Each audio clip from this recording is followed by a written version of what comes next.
Kohler's or Mike Adams, and people say you're crazy, and that, sometimes it's our own family. Because before 20 years ago, think about it, 21 years ago, however long the internet's been out, we didn't have a way to share this information with family except awkward conversations around the dinner table and try to talk with them, right?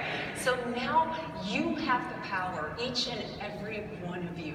And that's what has been so important. Whenever I do these speeches, which are kind of new to me in a way with this kind of audience, but I tell you that you don't know how many people you can affect, and that you must be brave. And when your family tells you you're crazy, or your family, you can still share those articles online. You don't have to confront them at Thanksgiving coming up or anything like that, but you can share them. And let me tell you, even though you don't think they're listening, even though you think that they may be skeptical and think you're the nut out there, they are listening. You are planting that seed. Every time you post those articles, you as an individual don't realize how many people you can reach. And that's what's awesome about the power of social media. Whether you're on Facebook, or whether you just do an email list, what are they going to do? You can email 10 of your family members, BCC, email 100, and get the message out to the people, because they need to hear the truth. So many people in this nation are asleep, and I see my own relatives where they have late stage or even early stage cancer. I even have a relative who did preventive chemo, didn't have cancer at all, and it killed that relative. Preventative chemo, that's a new thing, you can look it up. Or they're doing chemo on patients who don't even have cancer. And this is a thing, it's a thing, and that's scary. And I mean, it shouldn't happen.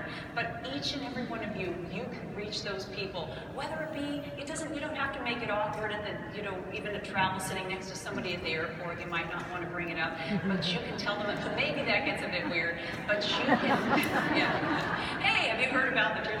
That might be awkward, but you can send out those emails, you can post on your site, and you don't have to be afraid. You've got to be brave, and you've got to have that courage to know that I truly believe, someone said, I hope it doesn't take 50 years, but I believe in hopefully less than 50 years, fewer than 50 years, that this whole paradigm, we have a paradigm shift, and that people learn the truth. And they say, gosh, remember back before we knew this, and you were telling me that all along, and it turned out to be true? Because that's going to happen.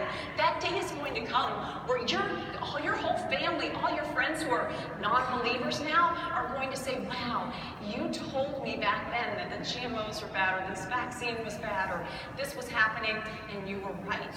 It's going to happen in its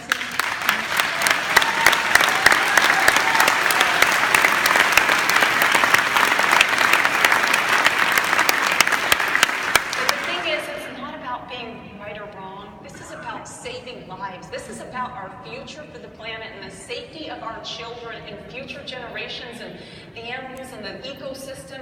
We have to stand up to the tyranny. I mean, it's the bottom line that we have to do it.